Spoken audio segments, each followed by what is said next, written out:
मंदिरों में भगवान की पूजा करने वाले लोगों को पूजा करवाने वाले पुजारियों को और गुरुद्वारे में ग्रंथियों को हर महीने सम्मान राशि देने का प्रावधान है। हम जानते हैं कि किस तरह से एक पुजारी हमारे सुख दुख सब में काम आता है। हमारे घर में शादी हो, बच्चे का बर्थडे हो, कोई भी खुशी का मौका हो या कोई मौत हो जाए या कोई गम का मौका हो, हर वक्त पुजारी हमारे साथ होता है, हमारे को उसमें अपना कंट्रीब्यूशन करता है, भगवान की पूजा कराता है हमें। ये वो तबका है जिसने सदियों सदियों से हमारी परंपराओं, हमारे रीति रिवाजों, इसको पीढ़ी दर पीढ़ी तरह से जो गुरु शिष्य परंपरा पीढ़ी दर पीढ़ी इसने आगे बढ़ाया है, हमारे संस्कारों को, हमारी रीति रिवाजों को, हमारे परंपराओं को। लेकिन इसने कभी भी अपने परिवार की तरफ ध्यान नहीं दिया और कभी भी हम लोगों ने इनकी तरफ ध्यान नहीं दिया। हम मंदिर जाते हैं, पूजा करते हैं, लेकिन कभी भी इनकी तरफ हमने ध्यान नहीं दिया। आज इस योजना के जरिए हम इसे, मैं वेतन या तनख्वाह नहीं कहूंगा, एक तरह से इनका सम्मान करने के लिए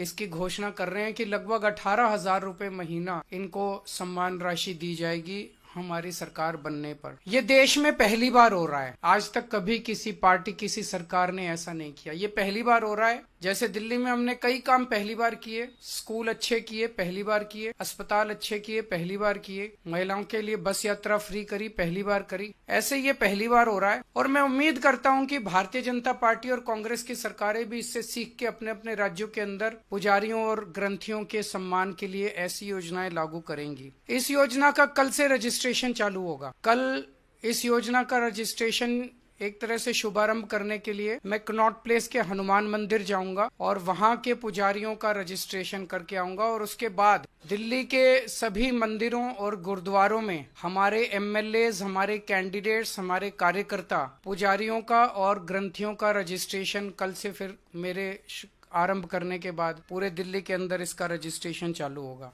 मेरी भारतीय जनता पार्टी से हाथ जोड़ के विनती है, जैसे उन्होंने पुलिस भेज के फर्जी केस करके महिला सम्मान को रोकने की कोशिश की लेकिन रोक नहीं पाए, हुआ रजिस्ट्रेशन, हो रहा है रजिस्ट्रेशन। उन्होंने संजीवनी योजना रोकने की कोशिश की, रोक नहीं पाए। इस तरह से ये कम से कम पुजारियों और ग्रंथियों की योजना को रोकने की कोशिश ना करें, बहुत पाप लगे। वैसे उन्होंने ऐसे ऐसे कर्म कर रखे हैं, पाप तो उनको लगेगा ही, लेकिन इससे और ज्यादा पाप लगेगा, भगवान भी नाराज होगा। एक तरह से पुजारी और ग्रंथी हमारे और भगवान के बीच में एक ब्रिज का काम करते हैं, सेतु का काम करते हैं, हमारी प्रार्थनाओं को भगवान तक पहुंचाते हैं। तो अगर आप पुजारियों को तंग करोगे, ग्रंथियों को परेशान करोगे, उनके पास पुलिस भेजोगे, तो जाहिर तौर पे उनके मन से बद्दुआ ही निकलेगी। अगर आपके कोई प्रश्न है तो जो भी होगा उसकी चिंता मत कीजिए, पैसे की कमी नहीं होने देंगे। जब रजिस्ट्रेशन पूरा हो जाएगा तो बता देंगे कि कितने लोगों ने रजिस्टर किया।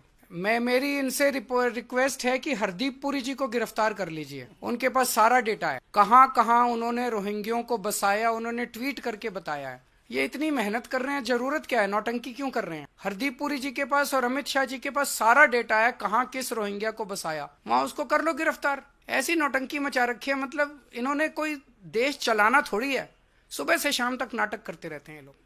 बहुत बहुत शुक्रिया।